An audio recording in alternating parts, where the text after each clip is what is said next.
Good health channel पे आज का टॉपिक है मॉस्किटो बाइट सिम्टम्स और ट्रीटमेंट। मॉस्किटो का नाम सुनते से ही हमें गुस्सा और चिड़चिड़ापन हो जाता है, और क्यों ना हो, वो कितने आउट ऑफ कंट्रोल होते हैं। ना दिन में चैन से काम करने देंगे और ना रात को चैन से सोने देंगे। चुपके से सीक्रेटली आते हैं और हमें काट के चले जाते हैं और छोड़ जाते हैं खुजली करने वाले, इचिंग करने वाले फोड़े, रेड मार्क, स्वेलिंग जो जल्दी खत्म भी नहीं होते, एकदम बर्दाश्त करने के बाहर हो जाते हैं। और कुछ मच्छर तो हमें खतरनाक बीमारियां दे जाते हैं, जैसे कि मलेरिया, चिकनगुनिया, डेंगू। तो चलिए विस्तार में इसके बारे में बात करते हैं।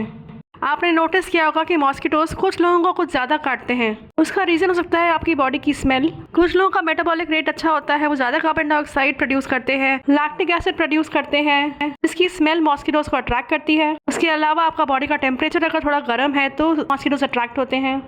आपके बॉडी के बैक्टीरिया भी मॉस्किटोज को अट्रैक्ट करते हैं। कुछ स्टडीज ये कहती है कि ब्लड ग्रुप के हिसाब से भी मॉस्किटोज अट्रैक्ट होते हैं। अगर आपका ब्लड ग्रुप बी है या ओ है तो आपके पास ज्यादा मॉस्किटोज आएंगे, अट्रैक्ट होंगे। इसके अलावा अगर आप डार्क कलर के कपड़े पहन रहे हैं तो मॉस्किटोज ज्यादा अट्रैक्ट होंगे, लाइट कपड़े पहनेंगे तो कम होंगे। एक और बात जान के आपको हैरानी होगी कि जो मॉस्किटोज हमें काटते हैं वो सारे के सारे फीमेल मॉस्किटोज होते हैं, क्योंकि फीमेल मॉस्किटोज को ब्लड चाहिए होता है, उसमें उनको प्रोटीन्स मिलते हैं जिससे वो एग्स प्रोड्यूस करते हैं। मेल मॉस्किटोज अंडे पैदा नहीं करते, इसलिए मेल मॉस्किटोज खून चूसने के लिए हमारे पास नहीं आते। फैक्ट नंबर 3 ये है कि आपको पता है कि हमारे बॉडी में ये इचिंग और स्वेलिंग और रेडनेस क्यों होती है? क्योंकि जब फीमेल मॉस्किटो हमारा खून चूसती है तब अपना सलाइवा जो है वो हमारे बॉडी में छोड़ देती है। हमारा बॉडी उस सलाइवा से रिएक्ट करता है, इन्फ्लेमेशन होता है, इसीलिए रेडनेस, इचिंग और स्वेलिंग होती है। तो फीमेल मॉस्किटो के सलाइवा की वजह से, यानी उसकी थूक की वजह से हमारे बॉडी में रेडनेस, इचिंग और स्वेलिंग होती है, इन्फ्लेमेशन होता है, रेडिश इची बम्प होता है, फीवर भी हो सकता है। CDC यानी centre of disease control and prevention उसकी ट्रीटमेंट के लिए ये कहता है कि आप पहले उस एरिया को पानी और सोप से धो सकते हैं, उसके बाद उसमें आइस पैक लगाएं, 10 मिनट के लिए आइस पैक लगा सकते हैं। फिर आप एक छोटा सा चम्मच बेकिंग सोडा लेके उसमें पानी डाल के उसे मिक्स करके इचिंग और स्वेलिंग वाली एरिया पे लगाएं, 10 मिनट के लिए लगा के छोड़ दें और फिर उसे वॉश कर लें। ये स्टेप असरदार है, मैंने खुद ट्राई किया है। इससे इचिंग और पेन कम हो जाता है और फोड़े और फुंसी का साइज भी कम हो जाता है, श्रिंक हो जाते हैं।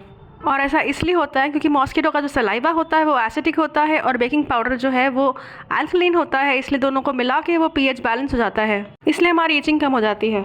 इसके अलावा आप ड्रग स्टोर से ओवर द काउंटर मॉस्किटो की एंटी इचिंग क्रीम भी लगा सकते हैं। एक चीज़ जो आपको नहीं करनी है वो ये है कि आपको उसको स्क्रैच करना, हाथ लगाना, जाना नहीं है बार बार। जाने और स्क्रैच करने से उसका रेडनेस बढ़ जाएगा, उसमें इन्फेक्शन बढ़ जाएगा और वो आसपास के एरिया में और ज़्यादा स्प्रेड हो जाएगा। अगर आपके सिम्टम्स कम नहीं होते, बढ़ जाते हैं या आपको फीवर हो जाता है तो आप डॉक्टर से ज़रूर कंसल्ट करें। तो अब देखते हैं ये मॉस्किटो बाइट से खतरनाक बीमारियां जैसे डेंगू या मलेरिया या चिकनगुनिया क्यों होता है। क्योंकि ये मॉस्किटोज अलग अलग जगह बैठते हैं और अपने साथ ये सारे जर्म्स, वायरसेस, पैरासाइट्स लेके आते हैं। हमारे बॉडी में जब वो अपना सलाइवा छोड़ते हैं तो साथ में ये वायरस, ये पैरासाइट्स भी छोड़ते हैं। डेंगू इसी वायरस इन्फेक्शन का नतीजा है और मलेरिया इसी पैरासाइट इन्फेक्शन का नतीजा है। डेंगू फैलाने वाले मॉस्किटो स्पीशीज को बोलते हैं एडिस एजिप्टी स्पीशीज। ये स्पीशीज काफी खतरनाक स्पीशीज है। ये चिकनगुनिया और जीका जैसे बाकी वायरस भी स्प्रेड करती है। ये स्पीशीज की बॉडी में ऐसे वाइट बैंड्स होते हैं।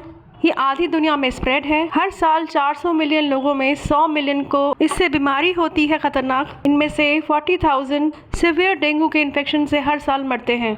इंडिया में अब तक डेंगू रोकने के लिए मास पॉपुलेशन के लिए वैक्सीन अवेलेबल नहीं है, इस पे काम चल रहा है अभी। अब अगर मलेरिया की बात करें तो मलेरिया स्प्रेड होता है फीमेल एनोफिलीज मॉस्किटो स्पीशीज से, जो मॉस्किटो बाइट से इन्फेक्शन को स्प्रेड करती है। मलेरिया में लोगों को हाई फीवर होता है, शिवरिंग होती है, मसल एक, tiredness, nausea, vomiting, diarrhoea, jaundice भी हो सकता है, क्योंकि इसमें रेड ब्लड सेल्स कम हो जाते हैं। हालांकि मलेरिया की ट्रीटमेंट की दवाई अवेलेबल है, पर अगर सही दवाई नहीं दी, सही टाइम पे नहीं दी तो किडनी फेलियर, सीशर्स, कोमा और लोगों की मौत भी हो सकती है। घर के अंदर मॉस्किटो को आने से रोकने के लिए आप शाम होने पे दरवाजे खिड़की बंद करें, सोते समय नेट लगाएं, मॉस्किटो रिपेलेंट यूज कर सकते हैं। दिन में पूरे ढके हुए कपड़े पहने, लाइट कलर के कपड़े पहने, डार्क कलर में मॉस्किटो अट्रैक्ट होते हैं। घर के अंदर सफाई रखें, बहुत सारा पानी स्टोर करके ना रखें, जमे हुए पानी में मच्छर आते हैं तो एक जगह पे बहुत देर तक पानी जमा करके ना रखें। फिर भी अगर बहुत मच्छर आ रहे हैं तो पेस्ट कंट्रोल करवा लें। मॉस्किटो बाइट आपके सेहत के लिए जानलेवा हो सकता है। मॉस्किटो बाइट से दूर रहें, मॉस्किटो से दूर रहें। आशा करती हूँ कि इस वीडियो से आपको अच्छी जानकारी मिली। आपको कोई डाउट्स हो तो कमेंट सेक्शन में जरूर लिखिए।